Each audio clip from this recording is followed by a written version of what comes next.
According to the National Archives, a September 26, 2025 directive ordered the declassification of government records tied to Amelia Earhart. Between November of that year, the archives created a dedicated release page and posted 4 separate tranches of previously sealed files. For nearly 90 years, the world was told a simple story.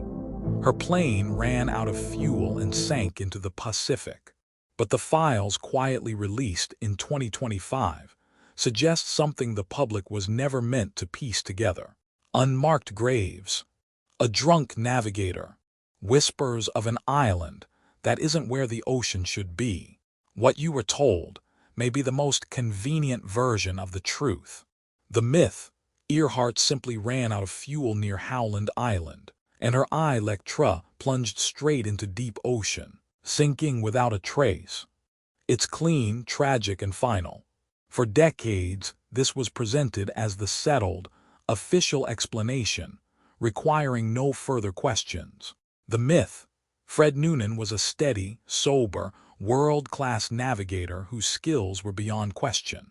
The story goes that any error was purely mechanical or environmental, and that human failure played no part in the final flight over the Pacific. The myth, once the plane went down, Earhart and Noonan died instantly on impact. No survival, no distress calls, no lingering ordeal. The public was assured there was nothing more to find, and no reason to keep searching the empty sea. The myth, the United States government had no special knowledge and hid nothing about Earhart's fate. Any talk of secret files or classified records was dismissed for decades as pure conspiracy, unworthy of serious historical investigation or public concern. The myth, the disappearance, is an eternal, unsolvable mystery, and no new evidence could ever surface. After 90 years, the world was told the ocean had swallowed the answer forever, and that hope of resolution was long dead. The truth, a growing body of evidence, points not to open ocean, but to Nikumaroro. In 2026, the archaeological leg a sea in Institute launched an expedition there, nearly 90 years later, chasing signs that Earhart may have landed and survived as a castaway before dying alone. The truth, newly unearthed audio preserved by the Amelia Earhart Project recordings, reveals Fred Noonan was drinking heavily. He was hired partly because he came cheap. The flawless navigator legend collapses when the navigator himself may have been impaired on one of history's most dangerous flights. The truth, a 1960 newspaper article in the released files quotes a former Army sergeant who said he was shown unmarked graves on Saipan in 1944. He believed they held Earhart and Noonan.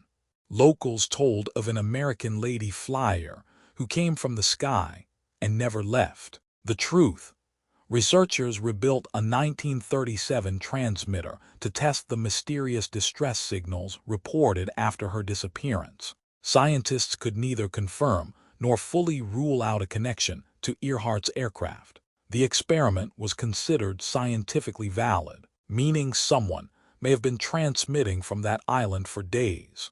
The truth, the case is far from closed. Following the 2025 declassification, a new clue triggered a fresh 2026 search for her lost plane. As experts admitted, the answer may have been sitting there the whole time, hidden not by the ocean but by silence. For nearly a century, the world accepted the tidy story of a plane lost at sea. But the declassified files, the drunken navigator, the graves on Saipan, and the ghostly radio signals tell a darker, messier truth. Amelia Earhart may not have died on impact. She may have vanished slowly, alone, while a nation looked away.